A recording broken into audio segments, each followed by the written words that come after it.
gonna handle how you can fix your business with objections today. I'm gonna teach you the methodology on making sure that you can handle the word track no matter what it is, no matter what industry you're in. After this call, you're not gonna struggle with them. Number one in the sales training, in sales objections, number one, you have to be comfortable. So write this down. You have to be comfortable when the objection comes up. If the objection comes up, most salespeople, they are just going to push back, push back, push back. They're going to make the prospect feel their discomfort. Okay, when an objection comes in, you have to train your mind not to get uncomfortable, not to have discomfort. It has to be conversation. It has to be serving, not selling. If you're out to sell, then you're just trying to hit the ball back and forth over the net. And that shit doesn't work. We build word tracks so you can know what to say in your internal dialogue, but that way you can internalize it. Write this down. With any objection, this is your goal. Internalize it, memorize it, and then customize it to your own. But if Keegan's on the call and I ask him 5 of the top objections in his industry, and he can't give me 5, it's likely that he can't be comfortable when these objections come up. See, if you hit me with an objection and you're a company and you're like, Ian, I think we're going to start sales training next month for our company.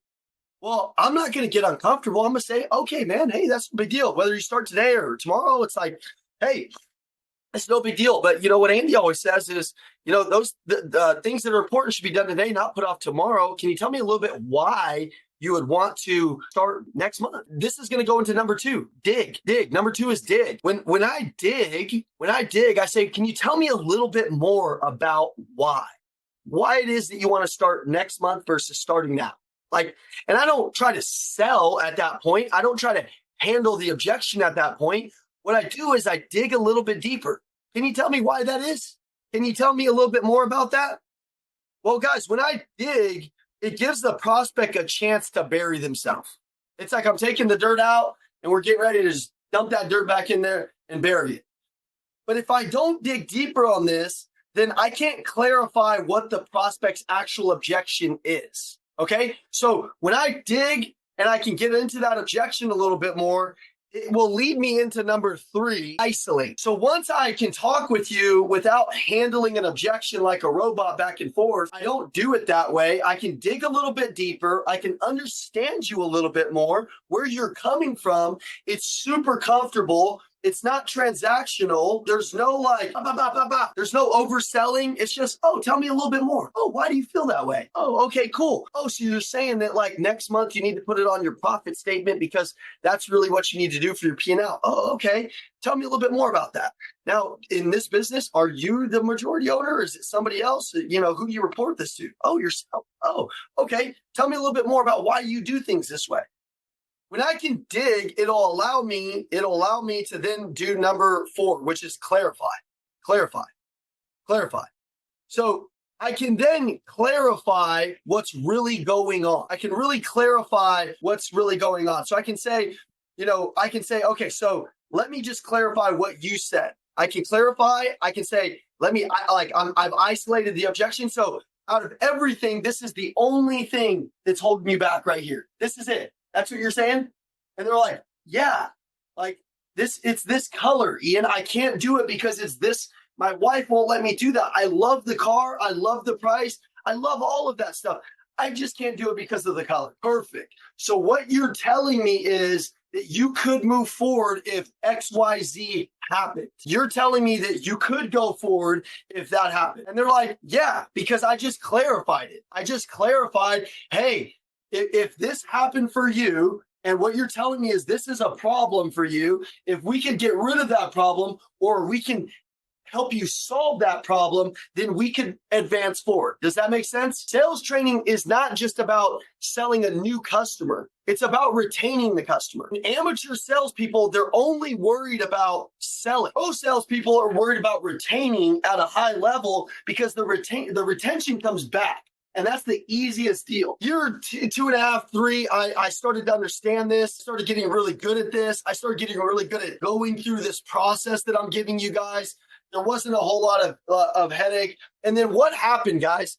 When connection's at an all-time high, what happens? They pay the most money. They're the happiest customers. They refer the most, but a lot of you can't get that ideal prospect because they're already ideal with you, but you might be inviting tension. You might be inviting defense into the deal. You might be inviting uncertainty into the deal. You might not be clear. There might be zero clarity. You might not have dig enough deeper. Like you might not have that. So a lot of the times, guys, they're giving you surface level objections, and your goal is to take them into the deep end and figure out what it really is. I'm going to give you an example for my industry. In your industry, your goal is to think about it for your industry and for you. I'll do a car sales one because I was in car sales. I'm going to do a coaching one because I'm in coaching. But Dion reaches out to me and he's like, hey, Ian, I need to learn how to get leads. And I'm like, that makes a lot of sense, because I remember when I was a guy that didn't know how to attract leads, I just was on this roller coaster of going up and down and up and down. When I got leads, it's like my business just took off. Marketing and sales, they're like a dance. You got to have both. Like you got to, as a salesperson right now, if you're not the best marketer in your company, that should be your number one goal. Dion says leads, and I'm like, okay, Dion, tell me a little bit about your day. So it sounds like you're probably sitting around on the bench outside just waiting for customers. Is that right? He's like, yeah. And I'm like, okay, Dion, let's go deeper on that. Let's not keep it at surface level. Let's go a little bit deeper on that. What's that make you feel like? Makes me feel like shit, man. I see all these people coming up. I'm like the door greeter to the top salespeople. I got to sit there and wait on customers. They just got customers from everywhere. I don't even understand, man. I'm like, okay, Dion, are you married? He's like, yeah.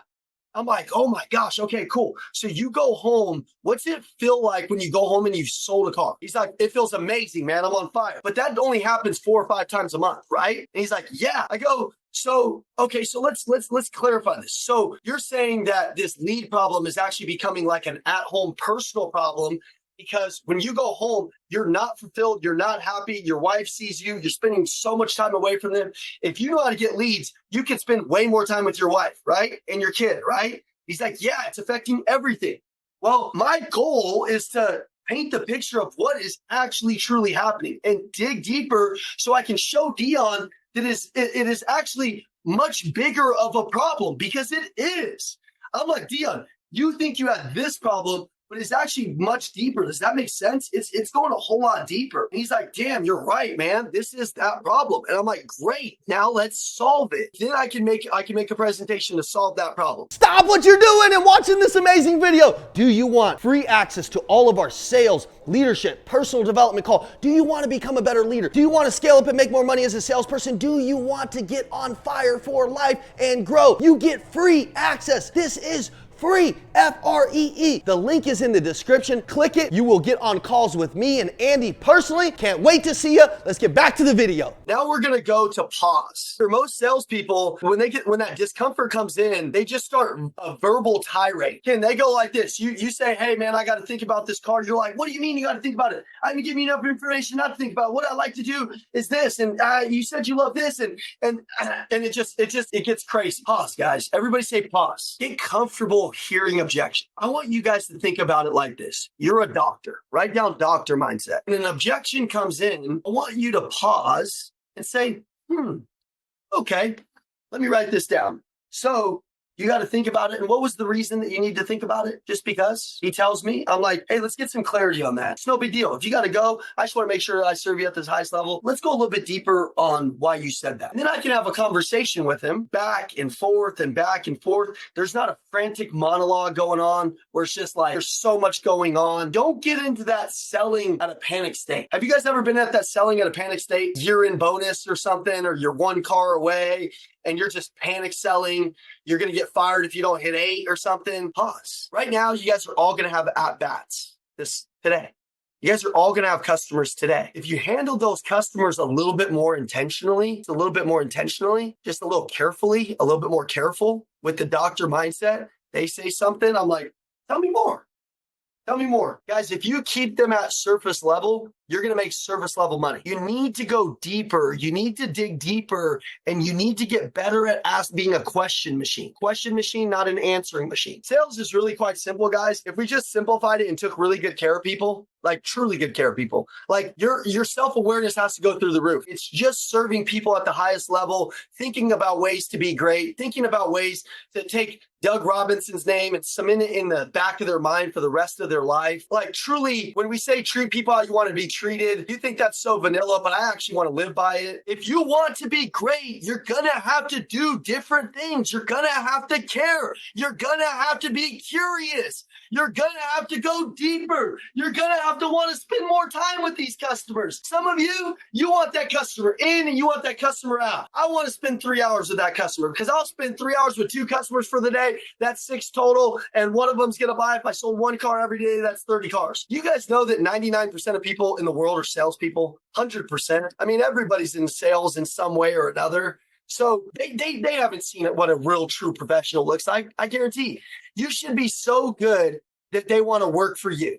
You should be so good at customer experience that they're like, hey, where's the owner? I refuse to leave without telling them how you made me feel. If they're not writing you long ass reviews and everybody in your company doesn't want to be like you, you're not on fire yet. You're on baby fire. We kind of hinted on slower your pace.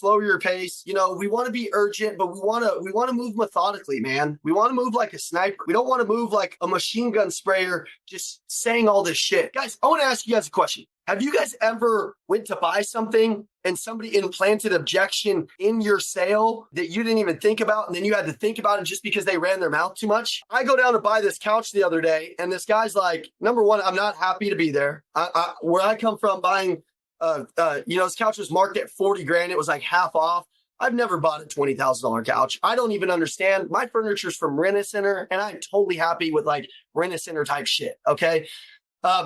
I could buy 50 of those couches if I wanted to, but my wife, like, I made her a deal. If I could do XYZ, she could get XYZ, right? You guys know how that works, right? So she goes and chooses this thing. I'm not happy to be there. And this guy has zero connection with me. He's a sales prevention unit. And what happens, salespeople, when you meet a sales prevention squad? It's like against our religion to buy from them. We're like, God, damn it. Because you physically just don't want to do business with them. And I'm like, oh man, she's standing there. I'm like, I pull her aside. I'm like, babe,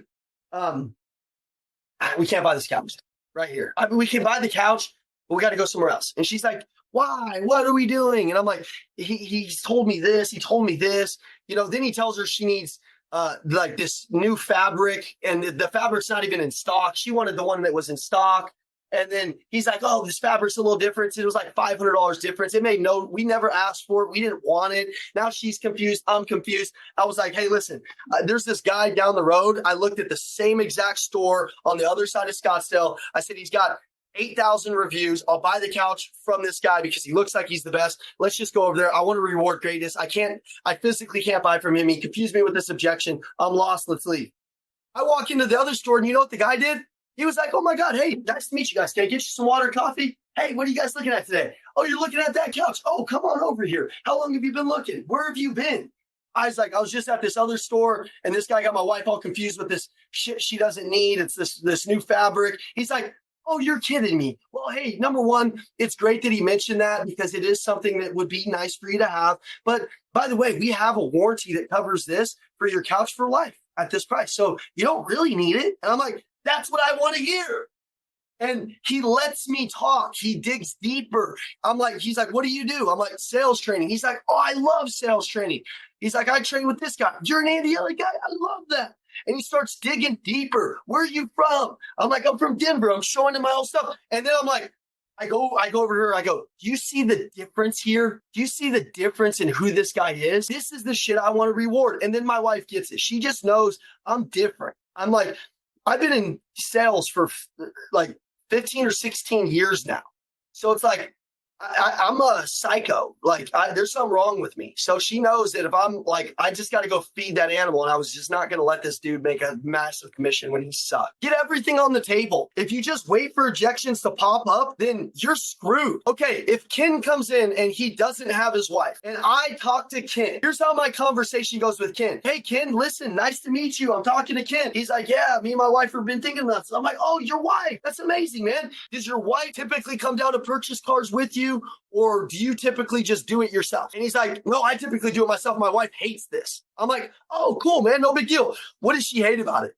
And he's like, she hates the salesperson. She hates the process. She hates this. She hates that. She hates this. She hates the back and forth. She gets uncomfortable. I'm like, oh, okay, good. So our goal is just to make this as easy as possible and then align it with her, what she wants. And she just wants to come in. When she comes in, do you mind if I put a bow on the car? Do you mind if I celebrate it with her? Do you mind if I do that? I'm already closing. I'm going deeper. I'm clarifying, but also I'm getting the objection on the table. If I'm doing B2B and I'm on a phone call with you and I'm like, I'm pitching you the product and you're not the majority owner and you don't make the decisions and you're acting like you're the owner, but I don't say something like, hey man, when you started this, you're one of the owners. Now let me ask you, do you have business partners? When you guys went to start your business, was it you and somebody else? Is it just you?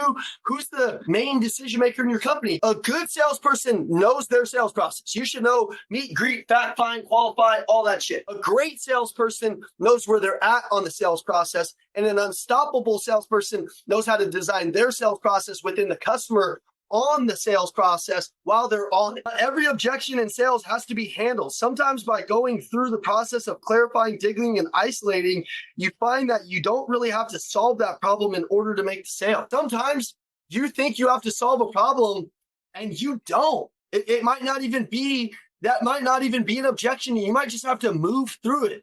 Here's a good rule of thumb. If the same objection comes up multiple times, 4 or 5 times, then the objection is probably real. But if it hasn't come up or there's been no thought of it in the sale, it's probably not real. So I'm going to move on through them and then I'm going to determine if it's real.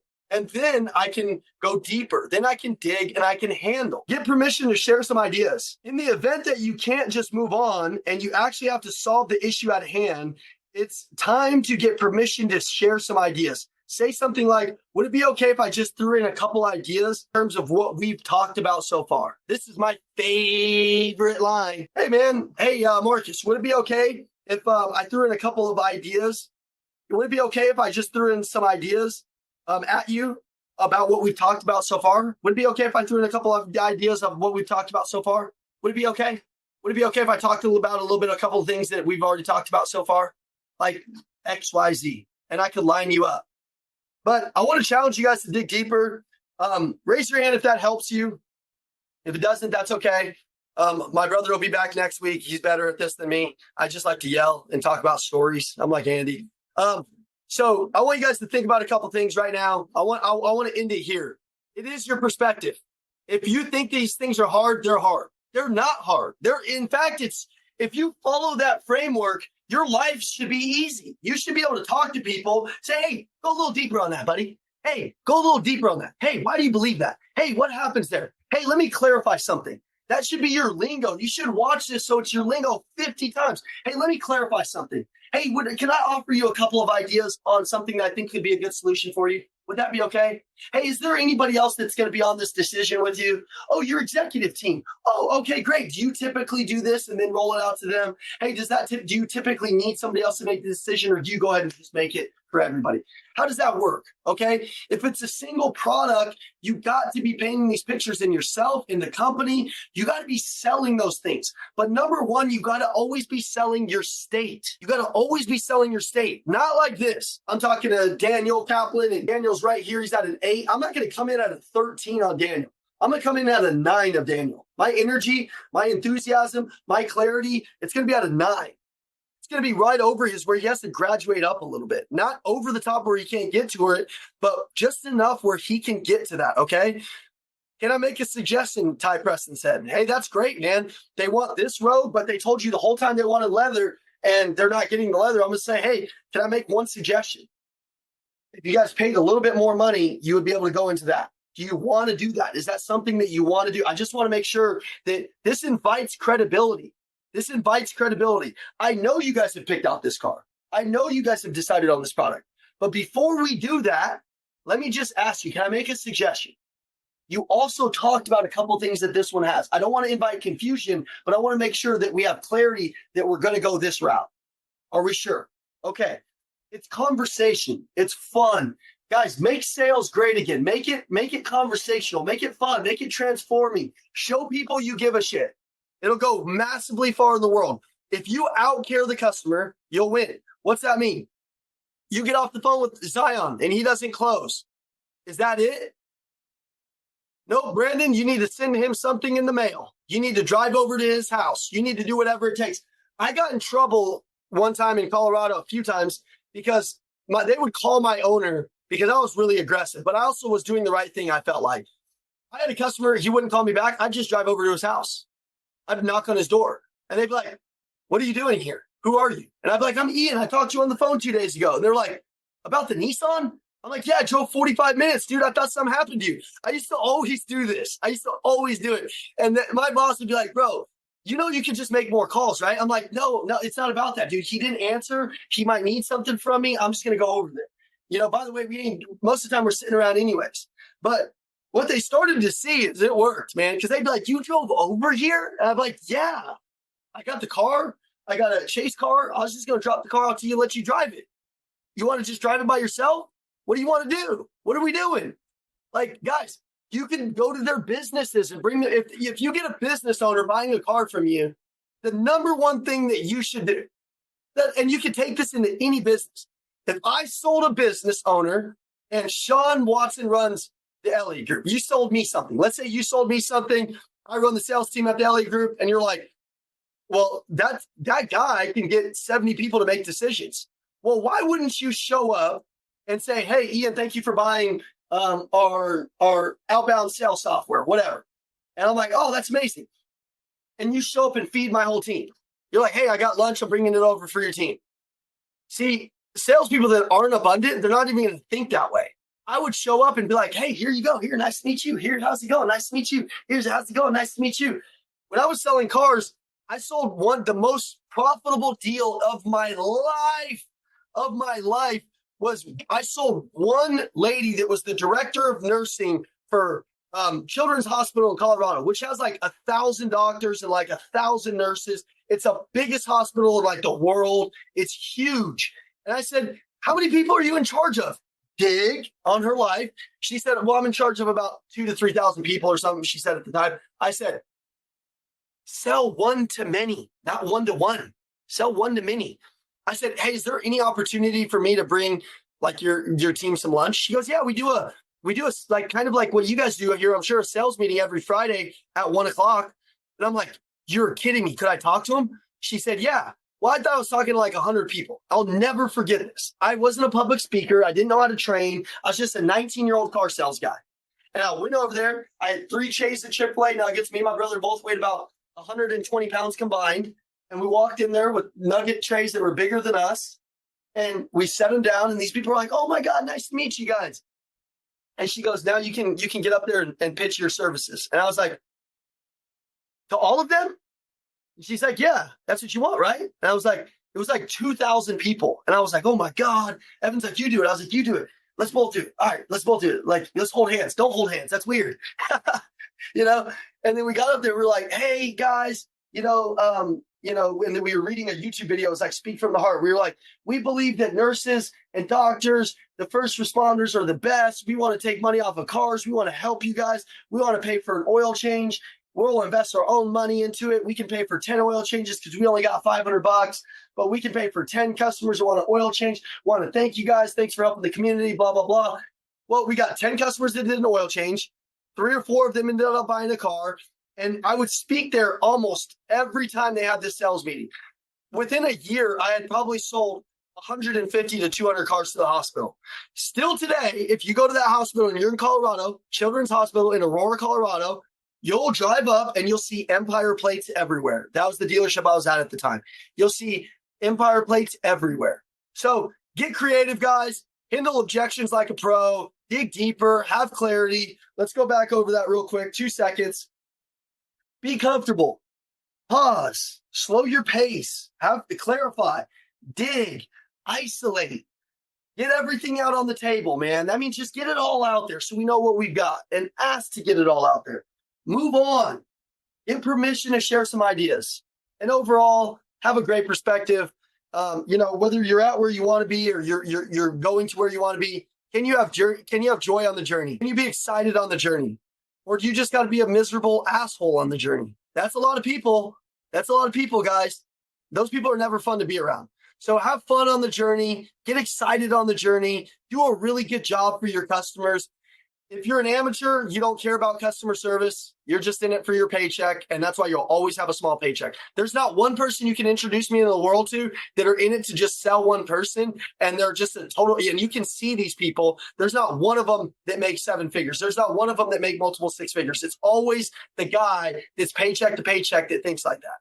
So what you have to be thinking about is, how do I serve this person at truly the highest level?